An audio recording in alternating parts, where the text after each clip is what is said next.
Certes, nous avons 2 défaites, mais le véritable échec serait d'abandonner. Donc c'est ce qu'on a essayé de. تصريح مثير من مدرب منتخب هايتي بعد خسارته أمام منتخب المغرب في كأس العالم. شاهد ماذا قال.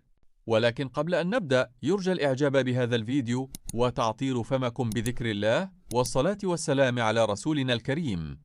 حقق المنتخب المغربي فوزا كبيرا على منتخب هايتي برباعية مقابل هدفين في كأس العالم عام 2026، مقدما إداء قويا أكد من خلاله طموحه الكبير في البطولة. وسيطر منتخب المغرب على اللقاء ونجحوا في تحقيق 3 نقاط ثمينة. فقد صرح مدرب هايتي سيباستيان مينيه وأدلى بتصريحات نقلتها الإذاعة الأمريكية منذ قليل، وقال: يتمتع المنتخب المغربي على الإمكانيات الكبيرة عقب خسارة فريقه أمام أسود الأطلس بنتيجة 4 أهداف مقابل هدفين في الجولة الثالثة والأخيرة من دور المجموعات لكأس العالم عام 2026.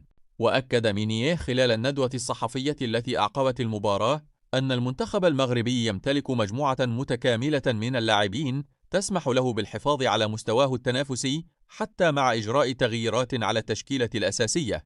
وقال المدرب الفرنسي: كنا ندرك مسبقا أن المغرب قد يلجأ لتدوير لاعبيه وإجراء بعض التغييرات بحكم أنه من المنتخبات المرشحة للذهاب بعيدا في هذه البطولة، لذلك لم يكن الأمر مفاجئا بالنسبة لنا.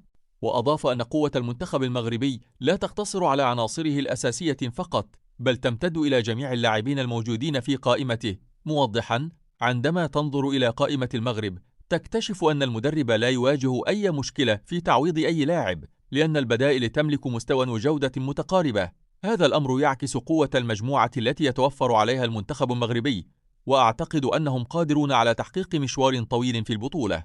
وفي جانب آخر من المؤتمر وجد مينيه نفسه أمام سؤال حاد من أحد الصحفيين الهايتيين الذي اعتبر أن الخروج من كأس العالم دون حصد أي نقطة يمثل إساءة للشعب الهايتي.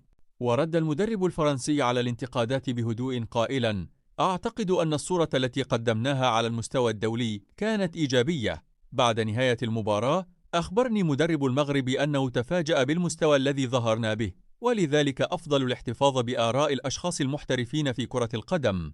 وأنهى منتخب هايتي مشاركته في كأس العالم عام 2026 دون نقاط بعدما تعرض ل3 هزائم متتالية أمام اسكتلندا بهدف دون رد، ثم أمام البرازيل بثلاثية نظيفة، قبل أن يسقط أمام المغرب بنتيجة 4-2 في ختام منافسات المجموعة الثالثة.